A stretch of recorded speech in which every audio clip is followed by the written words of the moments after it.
तो इक्विलिब्रियम हम लोग उस दिन पढ़ रहे थे, इक्विलिब्रियम ऑफ चार्ज पार्टिकल या चार्ज सिस्टम। तो संतुलन पढ़ रहे थे उस दिन हम लोगों ने पढ़ा था, पहला पढ़ा था इक्विलिब्रियम थ्री चार्ज सिस्टम, तीन आवेशित निकाय का संतुलन। अब यहाँ पर है equilibrium of symmetric geometric point charge system, सममित ज्यामितीय आवेशित निकाय का संतुलन।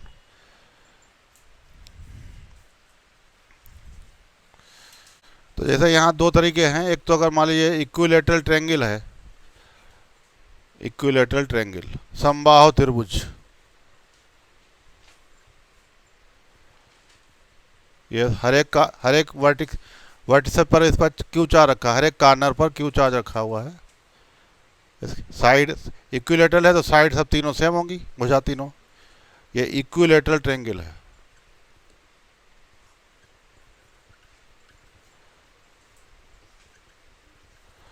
समबाहु त्रिभुज,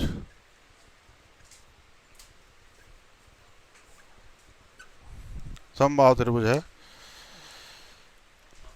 अब यहाँ पर एक बीच में सेंटर में चार्ज क्यू कहाँ रखे हैं, ये चार्ज क्यू की क्या वैल्यू है, ताकि पूरा सिस्टम जो है बैलेंस हो जाए। है बैलेंस होने मतलब हर एक चार्ज पर लगने वाला टोटल फोर्स क्या हो, जीरो हो जाए। बैलेंस संतुलन मतलब होता है कि कुल लगने वाला कुल बल क्या हो, शून्य हो जाए। तो ये क्यू की वैल्यू कितनी हो ताकि सब बैलेंस हो जाए, संतुलन हो जाए जाकर। तो इसके लिए है क्यू इक्वल टू, ये याद रखेंगे बस, Q equal to minus Q upon √3, बस ये हो जाएगा। अगर इक्विलेटरल ट्रायंगल है, समबाहु त्रिभुज है, और हर एक कॉर्नर पर सेम चार्ज रखा हुआ है क्यू, तो कह रहे हैं उसके सेंटर पर, उसके सेंट्रॉइड जो है, सेंट्रॉइड केंद्राभ जिसे कहते हैं, सेंट्रॉइड पर क्यू की जो चार्ज रखा है इसकी क्या वैल्यू हो ताकि सब बैलेंस हो जाए, पूरा सिस्टम, पूरा निकाय संतुलन में हो जाए। तो ये है, ये याद रखेंगे, है क्यू को माइनस क्यू अपान √3।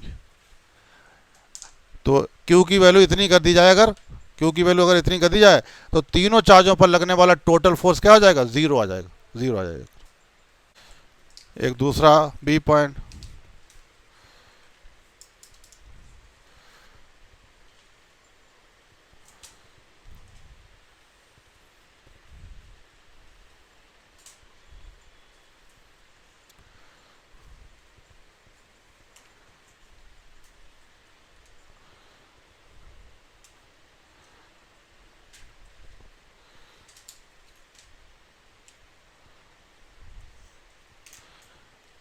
ये स्क्वायर है, वर्ग है।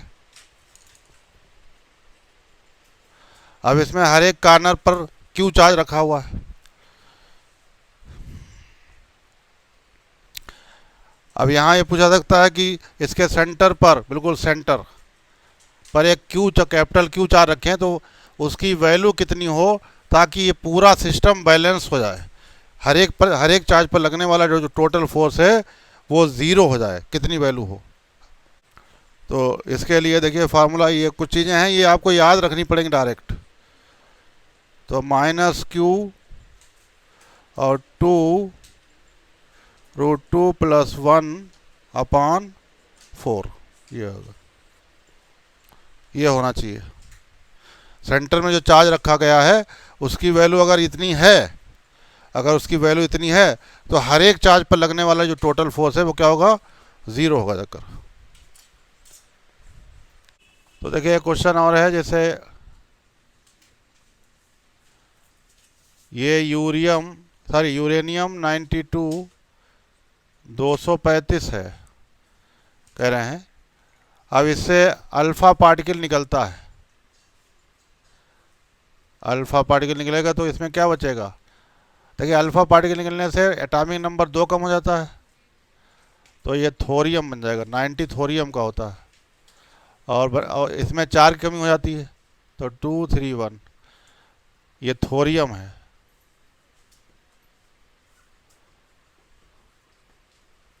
थोरियम। और अल्फा पार्टिकल होता है 2He4, ये अल्फा कण है, अल्फा पार्टिकल। कण। तो सवाल में कह रहे हैं कि जो जो बना है थोरियम, इससे अल्फा पार्टिकल जो है वो 9 × 10⁻15 मीटर की डिस्टेंस पर है, तो उनके बीच कितना फोर्स लगेगा। ये जो थोरियम बना है इससे अल्फा पार्टिकल जो है, सवाल ये कह रहे हैं कि जो थोरियम बना है, ये थोरियम 9231, अब इससे जो अल्फा पार्टिकल है, अल्फा पार्टिकल जो है वो 9 × 10⁻⁻15 मीटर की डिस्टेंस पर है। अब इन दोनों के बीच कितना फोर्स लगेगा, बल कितना लगेगा, फोर्स ये पूछा गया, फोर्स कितना लगेगा, जाकर कितना बल लगेगा इनके बीच, फोर्स ये पूछा गया। इससे अल्फा पार्टिकल निकला। अब ये अल्फा पार्टिकल कह रहे हैं इतनी डिस्टेंस पर है, इससे ये जो बना है इससे इतनी डिस्टेंस पर है, तो अब इन दोनों के बीच कितना बल लगेगा, कितना फोर्स लगेगा, ये पूछा गया। तो फोर्स का फार्मूला जो कूलॉम्स लॉ है वही F = 1/4πε0 Q1 Q2 upon r²। अब देखिए Q1 क्या है, जैसे ये Q1 जो होता है, जैसे यहाँ पर किसी न्यूक्लियस पर जो चार्ज होता है Q1 = वो हो जाएगा ZE, Z एटॉमिक, जितना एटॉमिक नंबर उसका इलेक्ट्रॉन का। और अल्फा पार्टिकल पर कितना चार्ज होता है, Q2 = इलेक्ट्रॉन का दुगुना होता है 2E, इलेक्ट्रॉन का डबल होता है, ये याद होना चाहिए। अल्फा पार्टिकल जो चार्ज होता है वो इलेक्ट्रॉन का डबल होता है। तो अब फार्मूला लगा दो आप, तो F = क्या आ जाएगा, 1/4πε0 Q1 Q2 अपॉन r²। तो ये 9 × 10⁻9, और Q1 कितना है ZE, और Q2 है 2E, और R है 9 × 10⁻⁻15 का स्क्वायर हो जाएगा। तो F = 9 × 10⁻9, Z कितना होता है, Z दिया हुआ है एटॉमिक नंबर 90, और E चार्ज ऑफ इलेक्ट्रॉन है 1.6 × 10⁻⁻19, ये भी 2 × ये भी चार्ज ऑफ इलेक्ट्रॉन का, और नीचे आ जाएगा आपका, इसका मल्टीप्लाई करें तो 9 × 9 दो बार, और पावर हो जाएगी -30। अब इसे सॉल्व कर लेंगे।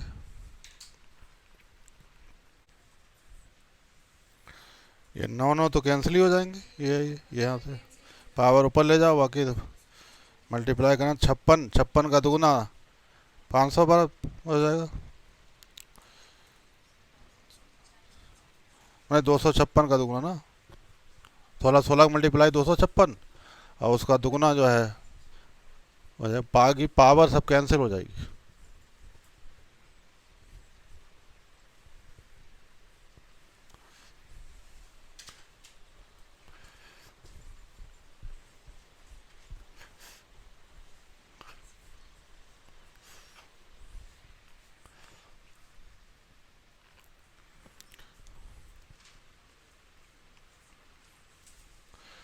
तो देखिए ये इलेक्ट्रिक फोर्स वाला टॉपिक हम लोगों ने पढ़ लिया। पहला टॉपिक था इलेक्ट्रिक चार्ज पढ़ लिया था, वैद्युत आवेश और इलेक्ट्रिक फोर्स ये पढ़ लिया। अब अगला टॉपिक है इलेक्ट्रिक फील्ड। अब हम लोग पढ़ेंगे इलेक्ट्रिक फील्ड।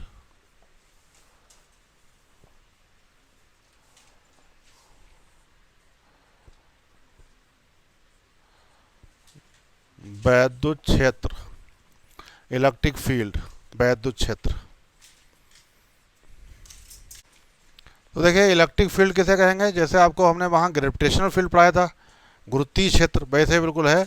यहाँ वहाँ पर हमने किसी मास के चारों तरफ बताया था, यहाँ किसी चार्ज, कोई चार्ज है। अब हर एक चार्ज के चारों तरफ अपना एक फील्ड है, उसका अपना एक क्षेत्र है, फील्ड है। हर एक चार्ज के चारों तरफ अपना एक फील्ड है, उसका अपना एक क्षेत्र है। अब उसमें कोई अगर दूसरा चार्ज आएगा, मान लीजिए Q डैश, जैसे ही उसके अंदर वो एंटर करेगा दूसरा कोई चार्ज, दूसरा आवेश, तुरंत क्या होगा, उस पर ये क्या करेगा, फोर्स लगाना शुरू कर देगा, बल लगाना शुरू कर देगा, है। तो यही कह सकते हैं कि किसी चार्ज के चारों तरफ का वो फील्ड जिसमें कोई दूसरा चार्ज फोर्स को एक्सपीरियंस करता है, बल का अनुभव करता है, उसे कहते हैं इलेक्ट्रिक फील्ड। यानी कह सकते हैं the charge around the field around a charge in which another charge experiences electric force is known as electric field। यानी कह सकते हैं कि किसी आवेश के चारों ओर का वह क्षेत्र जिसमें कोई अन्य आवेश वैद्युत बल का अनुभव करता है, उसे कहते हैं वैद्युत क्षेत्र। वैद्युत क्षेत्र कहते हैं जाकर।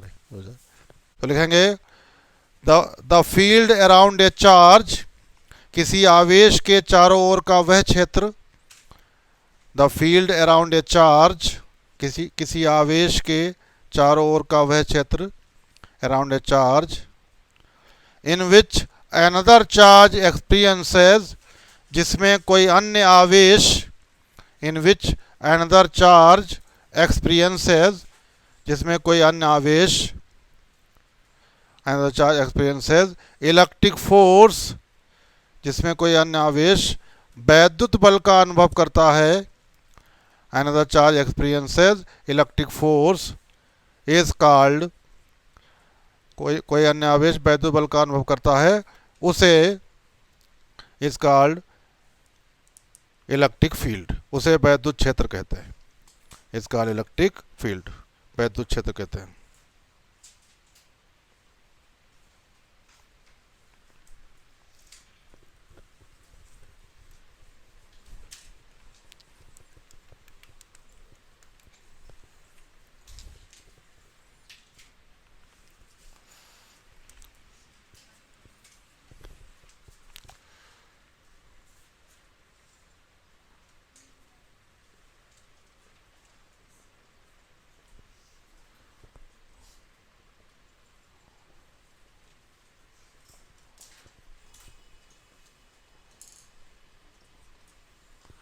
इंटेंसिटी ऑफ इलेक्ट्रिक फील्ड, वैद्युत क्षेत्र की तीव्रता। इंटेंसिटी ऑफ इलेक्ट्रिक फील्ड, वैद्युत क्षेत्र की तीव्रता, इंटेंसिटी ऑफ इलेक्ट्रिक फील्ड। तो E इक्वल टू यहाँ होता है F अपॉन क्यू नॉट, या Q भी कह सकते हैं। यहाँ पे F है इलेक्ट्रिक फोर्स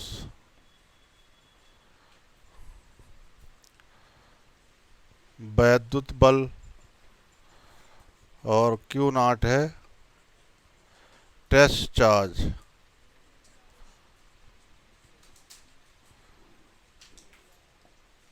परीक्षण आवेश। तो अगर हम if Q not equal to 1, then यदि Q नॉट इक्वल टू 1, तो F equal E equal to क्या आ जाएगा, F आ जाएगा, इक्वल टू F। तो इसकी डेफिनेशन क्या हो जाएगी, परिभाषा। E equal to F upon Q है, F है इलेक्ट्रिक फोर्स वैद्युत बल, Q नॉट है टेस्ट चार्ज परीक्षण आवेश। परीक्षण आवेश जो होता है बहुत छोटा सा चार्ज होता है, टेस्ट करने के लिए, जो है सिर्फ टेस्ट करने के लिए होता है। तो हमने Q नॉट की वैल्यू क्या कर दी, बहुत 1 कर दी, एक यूनिट, एकांक है। तो अगर तो यह है कि जब Q नॉट इक्वल टू 1 कर दिया तो E इक्वल टू क्या आ गया, F। यानी जो F है वो E के इक्वल है, जो इलेक्ट्रिक फोर्स है वो इंटेंसिटी ऑफ इलेक्ट्रिक फील्ड के इक्वल है। वैद्युत बल जो है वो वैद्युत क्षेत्र की तीव्रता, कब, जब टेस्ट चार्ज वैल्यू क्या हो, 1 है, यूनिट हो। तो हम कह सकते हैं the electric force acting at the unit test charge in electric field is called intensity of electric field. एकांक परीक्षण आवेश पर लगने वाले वैद्युत बल को क्या कहेंगे, वैद्युत क्षेत्र की तीव्रता कहेंगे। जाकर तो लिखेंगे द इलेक्ट्रिक फोर्स एक्टिंग, वैद्युत क्षेत्र में, द इलेक्ट्रिक फोर्स एक्टिंग वैद्युत क्षेत्र में एट यूनिट टेस्ट चार्ज, वैद्युत क्षेत्र में एकांक परीक्षण आवेश पर लगने वाले, acting at unit test charge, एकांक परीक्षण आवेश पर लगने वाले, unit test charge in electric field, acting at unit test charge in electric field, वैद्युत क्षेत्र में एकांक परीक्षण आवेश पर लगने वाले वैद्युत बल को, लगने वाले वैद्युत बल को वैद्युत क्षेत्र की तीव्रता कहते हैं। इन electric field is called intensity of electric field, is called intensity of electric field, वैद्युत क्षेत्र की तीव्रता कहते हैं। Is called intensity of electric field, वैद्युत क्षेत्र की तीव्रता कहते हैं। तो हमने एरो लगाया इसके ऊपर, एरो मतलब क्या है, ये क्या होगा, ये वेक्टर क्वांटिटी है, सदिश राशि है, और इसकी डायरेक्शन क्या होगी, वही होगी जो फोर्स की है, जो इलेक्ट्रिक फोर्स की डायरेक्शन है, दिशा है वैद्युत बल की, वही इसकी होगी। तो नेक्स्ट पैराग्राफ लिख लेंगे, इंटेंसिटी ऑफ इलेक्ट्रिक फील्ड, वैद्युत क्षेत्र की तीव्रता, intensity of electric field is a vector quantity, वैद्युत क्षेत्र की तीव्रता एक सदिश राशि है, इज अ वेक्टर क्वांटिटी, एक सदिश राशि है, vector quantity, and its direction is same as electric force, और इसकी दिशा वही है, and its direction is same as, direction is same as electric force acting on the positive charge, और इसकी दिशा वही है जो धनावेश पर लगने वाले वैद्युत बल की है, same as electric force acting at positive charge, इसकी दिशा वही है जो धनावेश पर लगने वाले वैद्युत बल की है, धनावेश पर लगने वाले वैद्युत बल की है, same as electric force acting on the positive, positive charge पर होगा, ध्यान रखें, निगेटिव चार्ज पर अगर डायरेक्शन लेंगे तो उल्टी हो जाएगी, जो पॉजिटिव चार्ज पर जो फोर्स लगेगा, पॉजिटिव चार्ज पर जो फोर्स लगेगा उसकी जो डायरेक्शन होगी, जो दिशा होगी, वही इसकी होगी, निगेटिव पर है तो बदल जाएगी, उल्टी हो जाएगी, निगेटिव पर जो है वो उल्टी हो जाएगी, ये ध्यान रखेंगे। इसकी यूनिट क्या हो जाएगी, देखिए,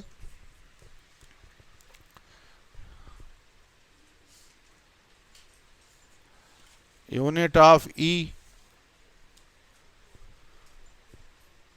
ई का मात्रक, यूनिट ऑफ ई, तो एक यूनिट तो फार्मूले से निकल आएगी, ई इक्वल टू होता है एफ अपान क्यू, या क्यू नॉट कहें, एफ फोर्स है, फोर्स की यूनिट क्या होती है, न्यूटन,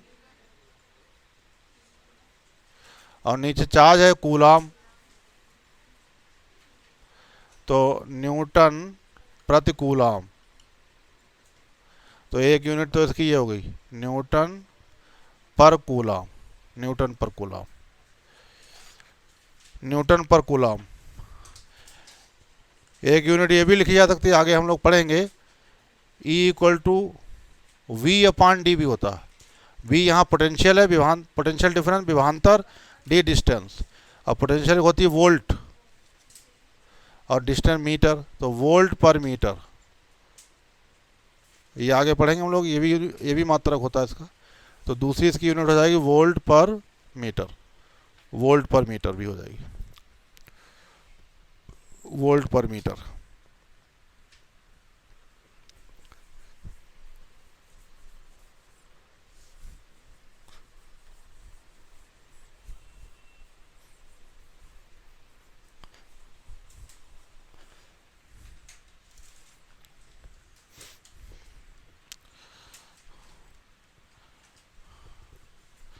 इसके बाद है dimension of E,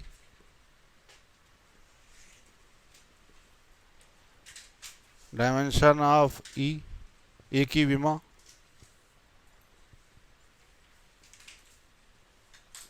dimension of E,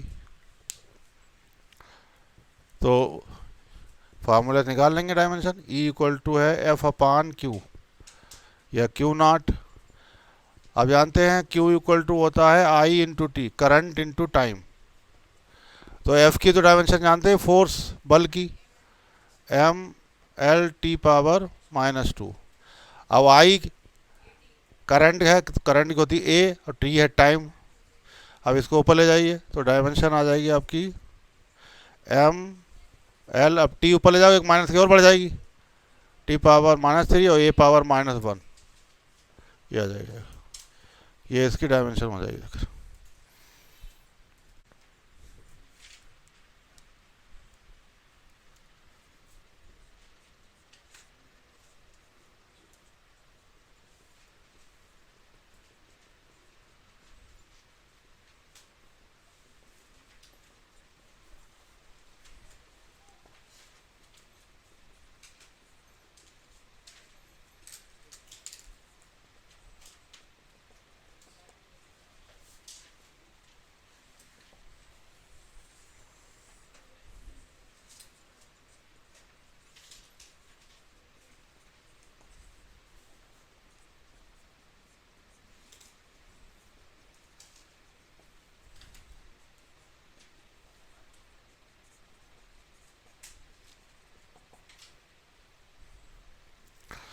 तो अब है intensity of electric field due to a point charge, बिंदु आवेश के कारण वैद्युत क्षेत्र की तीव्रता, बिंदु आवेश के कारण वैद्युत क्षेत्र की तीव्रता।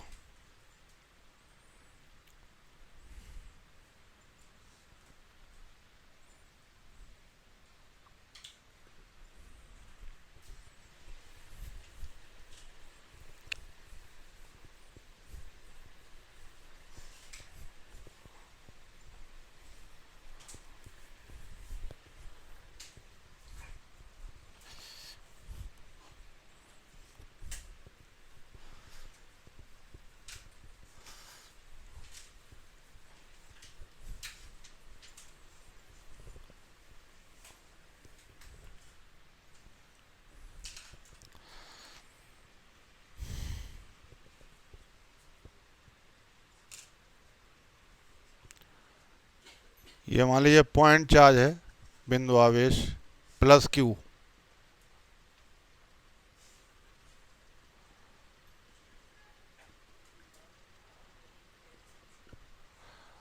अब इससे आर डिस्टेंस पर एक पॉइंट पी हमने लिया है, आर दूरी पर, आर डिस्टेंस पर एक पॉइंट पी लिया है। तो इसकी वजह से हेडिंग क्या पड़ी है, electric field due to a point charge, बिंदु आवेश के कारण वैद्युत क्षेत्र। तो इस बिंदु आवेश यही है, तो इसके कारण यहाँ पर इलेक्ट्रिक फील्ड कितना हो जाएगा, इसकी वजह से यहाँ पर वैद्युत क्षेत्र कितना होगा। इसका फार्मूला क्या होता है, मान लीजिए यहाँ पर कोई मीडियम है, मीडियम माध्यम,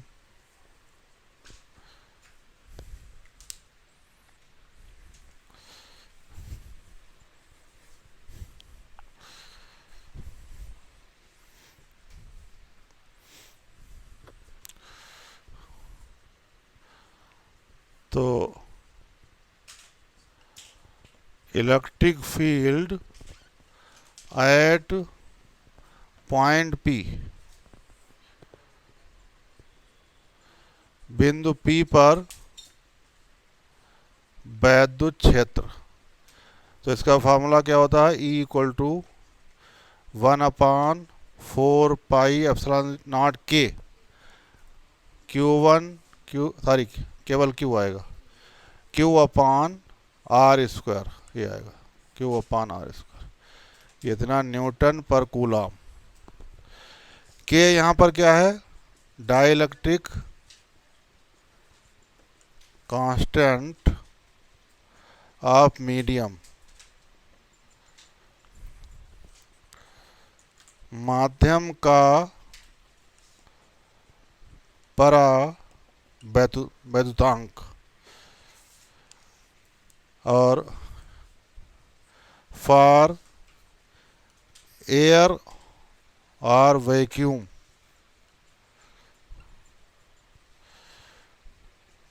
वायु या निर्वात के लिए, एयर या वैक्यूम के लिए जो के की वैल्यू होती है वो 1 होती है। तो यहाँ अगर 1 रख देंगे तो फार्मूला क्या आ जाएगा, तो हो जाएगा E equal to 1/4 pi epsilon not Q/R²। अगर ये चार्ज एयर या वैक्यूम में रखा है तो ये आ जाएगा, और किसी मीडियम में रखा तो के यहाँ पे के रहेगा, मीडियम अगर है। अगर एयर आ जाएगा या वैक्यूम तो ये आ जाएगा Q, न्यूटन पर कूलम।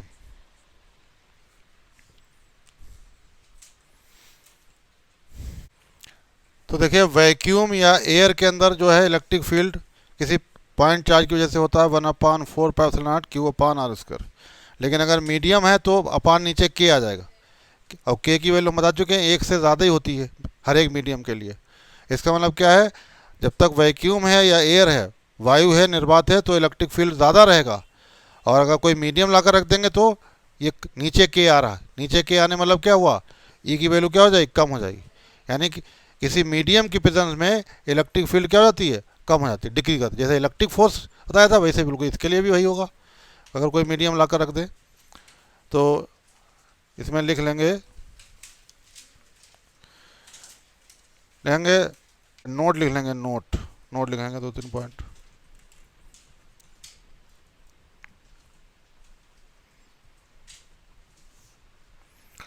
तो नोट में पहला अपन लेंगे चार्ज पार्टिकल, आवेशित कण, चार्ज पार्टिकल ऑलवेज एक्सपीरियंसेस, आवेशित कण वैद्युत क्षेत्र में ऑलवेज एक्सपीरियंसेस इलेक्ट्रिक फोर्स, वैद्युत क्षेत्र में हमेशा वैद्युत बल का अनुभव करता है। Always experiences electric force in an electric field, हमेशा वैद्युत बल का अनुभव करता है। Always experience electric force in an electric field, हमेशा वैद्युत बल का अनुभव करता है। Whether it is at rest और इन मोशन, चाहे ये विरामावस्था में हो या गतिमान हो। Whether it is in rest, whether it is in rest और इन मोशन, चाहे ये विरामावस्था में हो या गतिमान हो। तो कहने मतलब चार्ज, अगर इलेक्ट्रिक फील्ड में चार्ज रखा हुआ है वैद्युत क्षेत्र में, तो उस पर फोर्स हमेशा लगे ही लगेगा, चाहे वो रुका हुआ हो, चाहे वो चल रहा हो, या मोशन में हो या रेस्ट में हो, फोर्स तो लगना ही लगना है। अगर चार्ज है और इलेक्ट्रिक फील्ड में रखा हुआ तो फोर्स लगना ही लगना है, उसके ऊपर फोर्स तो है लगना ही लगना है। अगला पॉइंट लिखेंगे नोट में,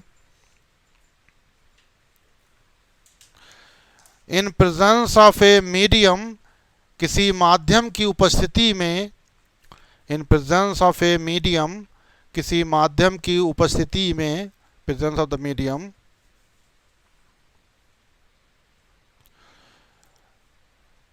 इलेक्ट्रिक फील्ड डिक्रीजेज, वैद्युत क्षेत्र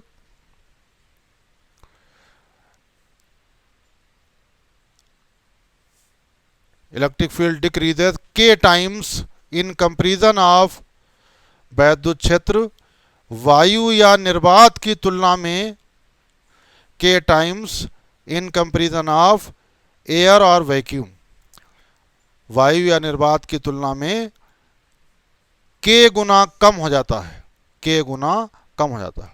डिक्रीजेज के times in comparison of air और vacuum, in comparison of air और वैक्यूम, वायु या निर्वात की तुलना में के गुना कम हो जाता है, के गुना कम है। यहाँ देखिए के नहीं है और यहाँ के हो गया, नीचे आ रहा है तो के गुना कम हो जाएगा, नीचे आ रहा है। ये वायु में तो यहाँ के नहीं है और यहाँ के आ गया जब कोई माध्यम रखा हुआ है किसी मीडियम में, या जाए कर। एक और लिखेंगे पॉइंट,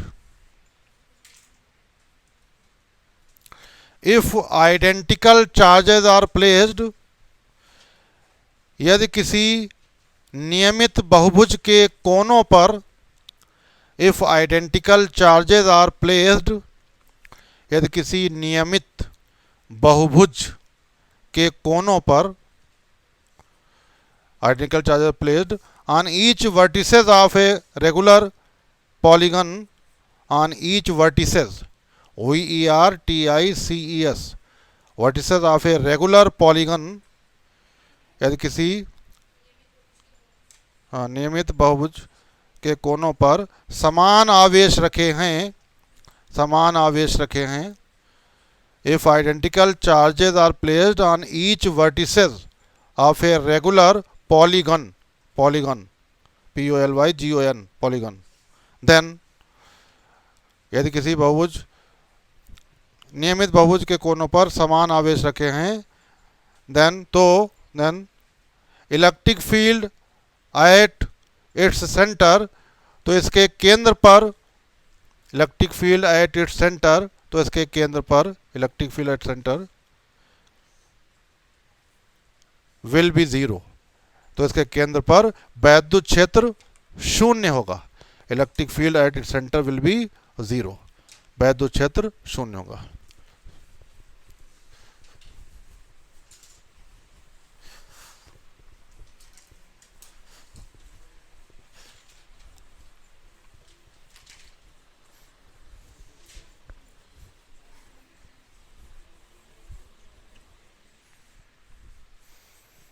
तो जैसे इसका एग्जाम्पल देखते हैं, जैसे ये जो पॉइंट हमने लिखा है आखिरी पॉइंट है, जैसे रेगुलर पॉलीगन मतलब है जैसे इक्विलेटरल ट्रायंगल है मान लीजिए, समबाहु त्रिभुज जिसकी साइड सब एक बराबर हों, जैसे ए है, ये भी ए है, ये भी है।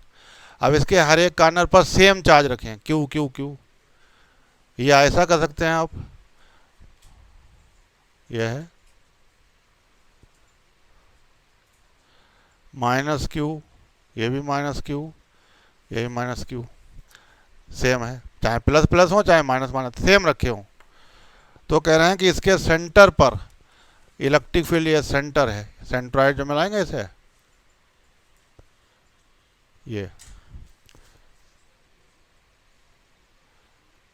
ये सेंट्रॉइड है, इसके सेंटर पर जो इलेक्ट्रिक फील्ड होगा वो ये कह रहे हैं ज़ीरो होगा। अब इसमें आपको कैलकुलेशन करने की जरूरत ही नहीं है, अगर ऐसी सिचुएशन आ रही तो सीधे ज़ीरो लगा दो आप। तीनों साइड अगर सेम है, तीनों भुजाएं अगर सेम में और सेम चार्ज रखे हुए हैं तीनों कोनों पर, तो अगर चाहे ऐसा हो चाहे ऐसा हो, दोनों केस में सेंटर पर जो इलेक्ट्रिक फील्ड होगा वो ज़ीरो होगा, ज़ीरो होगा जाकर।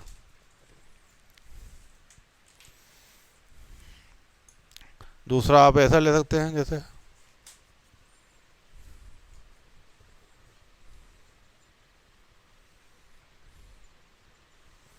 मान लीजिए ये स्क्वायर है, वर्ग है, हर एक पर क्यू क्यू क्यू चार्ज रखा हुआ है,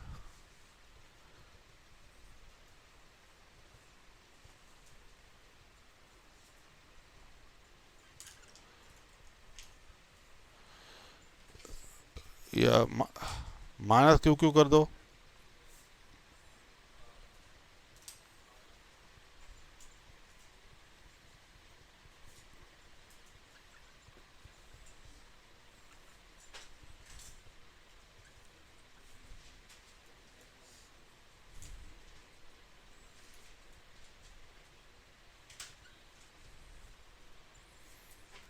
तो अगर ये स्क्वायर है, साइड सेम है, तो साइड सेम है तो स्क्वायर है, वर्ग है, तो यहाँ पर भी इसके सेंटर पर जो इलेक्ट्रिक फील्ड होगा, अगर सेम चार्ज कॉर्नर पर रखे हुए हैं कोनों पर, तो भी वैद्युत क्षेत्र जो है वो ज़ीरो होगा, इलेक्ट्रिक फील्ड ज़ीरो होगा।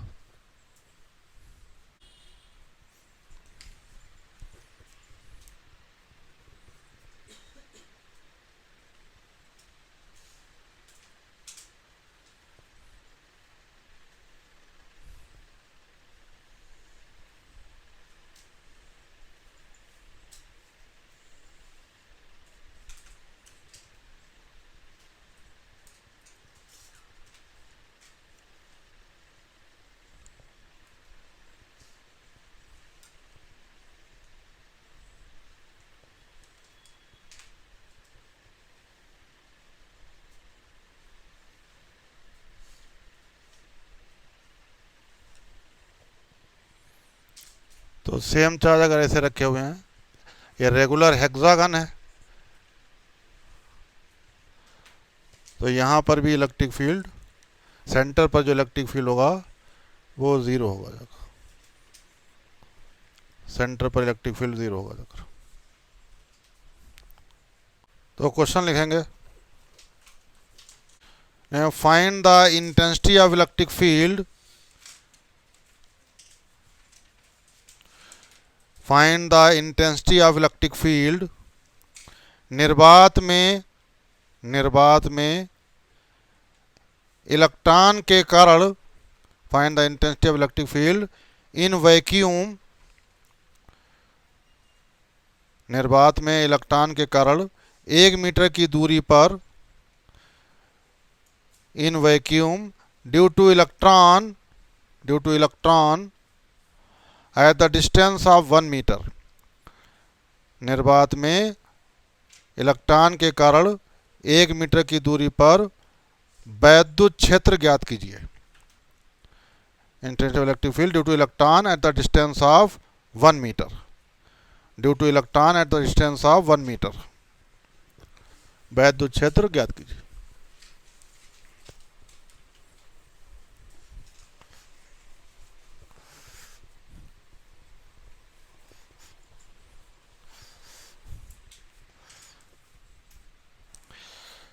तो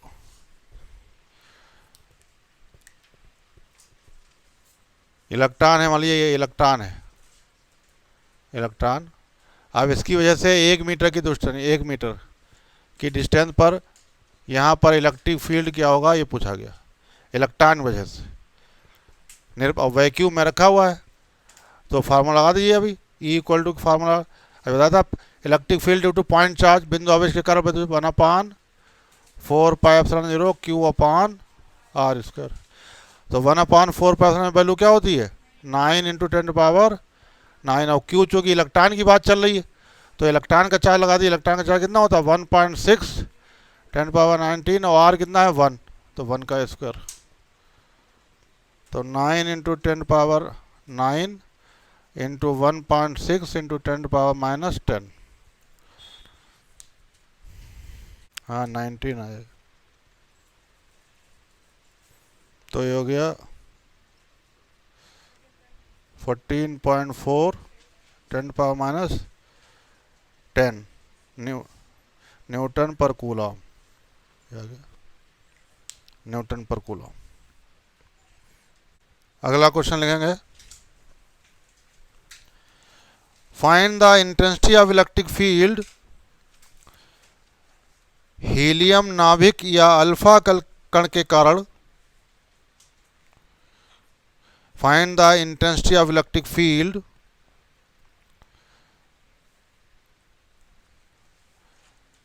हीलियम नाभिक या अल्फा कण के कारण, intensity of electric field at a distance of 1 angstrom, at a distance of 1 angstrom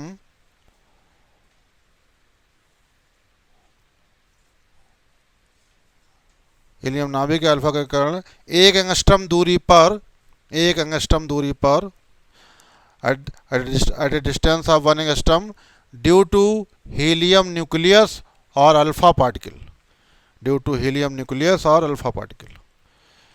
1 angstrom दूरी पर वैद्युत क्षेत्र की तीव्रता ज्ञात कीजिए।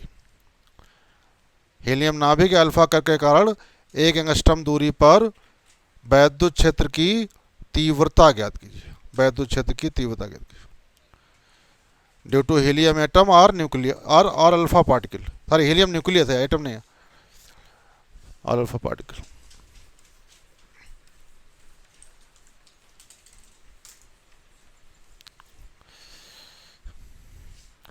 तो देखिए एक चीज़ यहाँ पर हम पहले क्लियर करेंगे आपको, जैसे ये अल्फ़ा पार्टिकल के बारे में देखिए क्या होता है, एक्चुअली में है क्या अल्फ़ा पार्टिकल। तो जैसे ये हीलियम है, हीलियम एटम है, हीलियम एटम, हीलियम परमाणु। अब हीलियम का एटॉमिक नंबर कितना होता है 2, तो 2 एटॉमिक नंबर मतलब 2 इलेक्ट्रॉन होंगे इसके अंदर। अब हीलियम एटम से 2 इलेक्ट्रॉन निकाल दीजिए आप, तो 2He4 प्लस 2 चार्ज आ जाएगा, फिलहाल इसके ऊपर चार्ज क्या आ जाएगा +2 का आ जाएगा, 2 इलेक्ट्रॉन निकल गए 2He4। अब इसे कहेंगे डबली आयोनाइज्ड हीलियम एटम। डबली आयन मतलब 2 इलेक्ट्रॉन निकल गए हैं, यानी द्विआयनित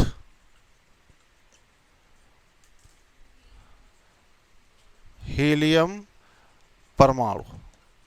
अच्छा देखिए हीलियम के अंदर क्या थे 2 इलेक्ट्रॉन थे और एटॉमिक नंबर जैसे हीलियम है, अब इसके अंदर 2 प्रोटॉन है और 2 इलेक्ट्रॉन हैं बाहर। इलेक्ट्रॉन तो हमने निकाल दिए, बाहर कर दिए, तो बचे क्या न्यूक्लियस। नाभिक के अंदर नाभिक के अंदर जो न्यूक्लियस हैं, न्यूक्लियस के अंदर 2 प्रोटॉन ही बचे हैं, यानी अब ये एटम था, अब जब 2 इलेक्ट्रॉन निकल गए तो बचा क्या न्यूक्लियस बचा, सिर्फ न्यूक्लियस बचा। इसलिए इसको हम क्या कह सकते हैं, ये ऐसे कह सकते हैं डबली आयनाइज्ड हीलियम एटम। द्विआयनित मतलब 2 इलेक्ट्रॉन निकालने के बाद उसे क्या कहेंगे हीलियम एटम कहेंगे, या इसको ये कह सकता है हीलियम न्यूक्लियस कभी कहा जा सकता है, हीलियम न्यूक्लियस, क्योंकि न्यूक्लियस तो बचा, 2 इलेक्ट्रॉन तो निकल गए। हीलियम नाभिक, हीलियम नाभिक, और हीलियम नाभिक जो है हीलियम न्यूक्लियस है या डबली आयनाइज्ड हीलियम एटम है, इसको ही क्या कहते हैं अल्फा पार्टिकल कहा जाता है, इसको ही अल्फा पार्टिकल जाता है, अल्फा कण कहा जाता है। तो ये बात बिल्कुल क्लियर कर दी हमने कि अल्फा पार्टिकल क्या है, अल्फा पार्टिकल है क्या एक्चुअली में। तो अल्फा पार्टिकल क्या है, हीलियम एटम से 2 इलेक्ट्रॉन निकाल दो तो जो बचा हुआ भाग है वही अल्फा पार्टिकल है। उसको कह सकते हैं हम इस तरीके से, या तो ये कह सकते हैं डबली आयनाइज हीलियम एटम, द्वि आयनित हीलियम परमाणु कहेंगे, या फिर हीलियम न्यूक्लियस कहेंगे। तो डबली आयनाइज हीलियम एटम या हीलियम न्यूक्लियस को ही क्या कहते हैं, अल्फा पार्टिकल या अल्फा कण कहते हैं। और इस पर कितना चार्ज है, +2, यानी इलेक्ट्रॉन के डबल चार्ज होता जाकर। तो ये क्लियर हो गया, अब दोबारा ये ना बताना पड़े यहाँ कि हीलियम क्या है, अल्फा कण क्या है, हीलियम क्या है, ये क्योंकि ये बार बार आएगा, ये बहुत बार आएगा, ये पीछा नहीं छोड़ेगा वहाँ तक, मैग्नेटिज्म तक, मैग्नेटिज्म पढ़ेंगे वहाँ तक पीछा नहीं छोड़ेगा, चुंबकत्व तक। हाँ, तो इसलिए अब बार बार नहीं पूछना चाहिए। तो हमने बिल्कुल क्लियर कर दिया अब कोई चीज़।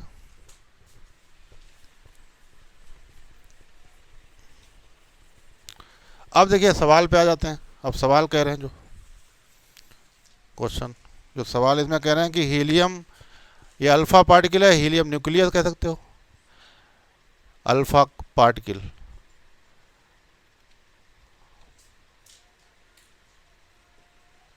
अल्फा कण है, इसी को हीलियम न्यूक्लियस भी कहेंगे, हीलियम नाभिक।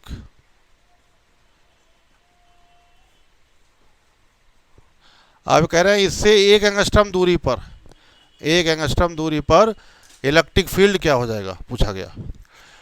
तो हीलियम पर चार्ज कितना होता है, अल्फा पार्टिकल हीलियम नाभिक अल्फा पार्टिकल +2e, इलेक्ट्रॉन का डबल, यानी 2, और इलेक्ट्रॉन का चार्ज होता है 1.6 × 10⁻19 को, ये चार्ज हो गया। और डिस्टेंस यहाँ कितनी दी है, 1 एंगस्ट्रम। एंगस्ट्रम को मीटर में चेंज कर ले तो 1 × 10⁻10 मीटर हो जाएगा। अब ई निकालना तो ई का फॉर्मूला लगा दीजिए, E = 1/4πε0 Q/r²। तो ये 9 × 10⁻9 और Q आपका हो गया 2 × 1.6 × 10⁻19 और R है 1 × 10⁻10 का होल स्क्वायर। बस इसे सॉल्व कर लेंगे। आ गया, कितना आया,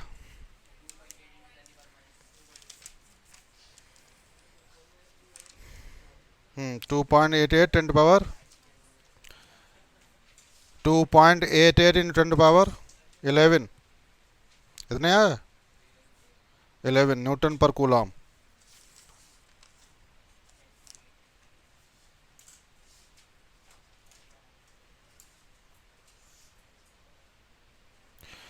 अगला सवाल लिखेंगे, नेक्स्ट क्वेश्चन।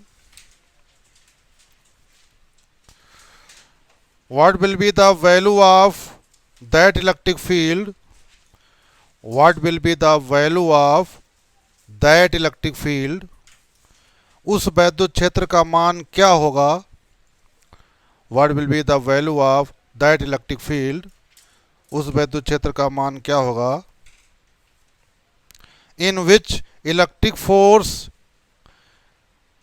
उस वैद्युत क्षेत्र का मान क्या होगा जिसमें इलेक्ट्रॉन पर लगने वाला वैद्युत बल, in which electric force acting at an electron, जिसमें इलेक्ट्रॉन पर लगने वाला वैद्युत बल, in which electric force acting at an electron is equal to its weight, जिसमें इलेक्ट्रॉन पर लगने वाला वैद्युत बल उसके भार के बराबर है।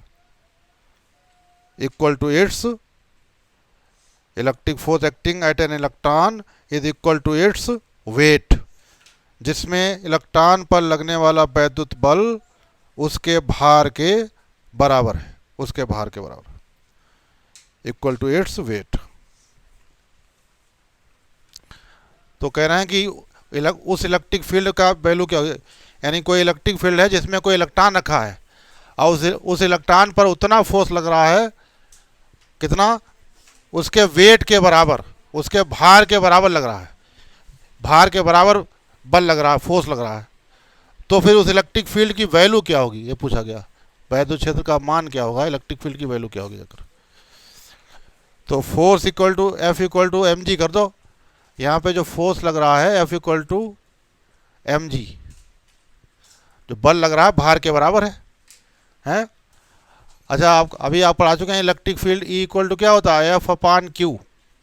तो एफ इक्वल टू क्या आ जाएगा, ऐसे क्रॉस मल्टीप्लाई हो जाएगा क्यू ई, तो एफ की जगह पे क्यू ई रख दो, तो Q E equal to M ji.